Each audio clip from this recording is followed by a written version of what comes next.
काम क्या करना है ना कि जो 1/2 बिलियन का समीकरण है ये फार्मूले आपके पास याद होना चाहिए। जब ये याद रहेगा तो आप इनमें जो पद दिया गया है इसके बारे में जानकारी होना चाहिए कौन क्या है, तो अभी जाके ना आप लगा पाएंगे इसको।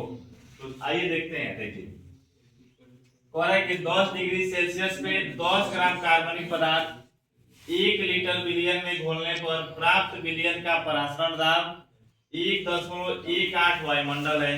तो आपसे पूछा है पदार्थ का अणुभार ज्ञात कीजिए। क्या पूछा है? पदार्थ का अणुभार। तो सबसे पहले काम करेंगे कि हम लोग जो दिया है उसको पहले लिख लेते हैं। जो दिया है उसको आप यदि लिख लेंगे ना ये काम आसान हो जाएगा कि जो मान दिया उसको लिख लेंगे, जो बचा वो बच जाएगा, तो उसी का मान हमें निकालना है। तो अब कह रहे हैं कि 10 डिग्री सेल्सियस दिया है। सेल्सियस का मतलब क्या दिया बताइए? तापमान है। तो तापमान यानी टी का मान है। टी का मान कितना दिया है? अब हमने आपको बताया था कि इस डिग्री सेल्सियस को केल्विन में बदलना है। किसमें बदलना है? केल्विन। तो केल्विन में बदलने के लिए क्या करते हैं? 273 इसमें अच्छा जोड़ेंगे 273 तो कितना हो जाएगा? 283। इधर इतना तो कर ही दिए।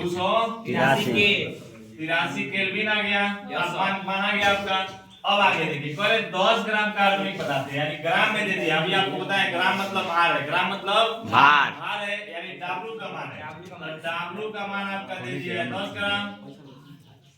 ठीक है। अब कह रहा है क्या 1 लीटर विलियन में यानी 1 लीटर, लीटर मतलब भी आयतन भी। भी का मान कितना दे दिया है? 1 लीटर। आप इसको लिखिए। उसके बाद कह रहे प्राप्त विलयन का परासरण दाब। परासरण दाब का मतलब P। इसका मान आपको कितना दे दिया? 1.1 तो लिखेंगे 1.18। इसके आगे आप लिख देंगे वायुमंडल। क्या लिख देंगे? वायुमंडल। अब आप बताइए पूछा है कि पदार्थ का अणुभार, और अभी हमने अणुभार आपको बताया। देखिए यम बराबर क्या होता है? यानी पदार्थ का अणुभार यम होता है। तो अब आप क्या करेंगे? यम का मान आपसे पूछ रहा है तो यम बराबर क्वेश्चन मार्क कर लेंगे। अब फार्मूला क्या होता है आइए देखते हैं। तो फार्मूले में क्या पढ़े बताइए? लिखेंगे चूंकि आप फार्मूला पढ़े पीवी बराबर W बटा यम यस टी। यही पढ़े हैं। अरे भी को इधर कर लिया गया है। तो पीवी बराबर W बटा यम यस टी। अब हमें मान किसका निकालना है?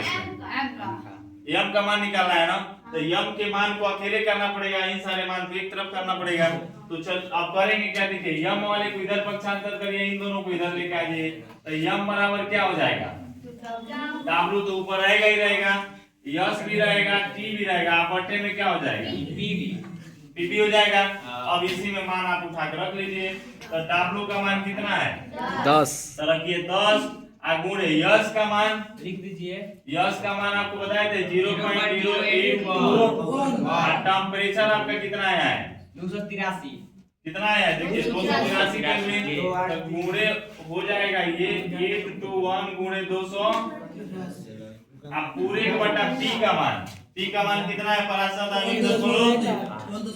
1.18 गुणे V का मान कितना है? 1 है। अब आपको क्या करना है? इसी वाले को सॉल्व कर लेना है। तो हो जाएगा आपका कर लेंगे इतना। तो बस इतना आप लिख लीजिए और इसके आगे सॉल्व कर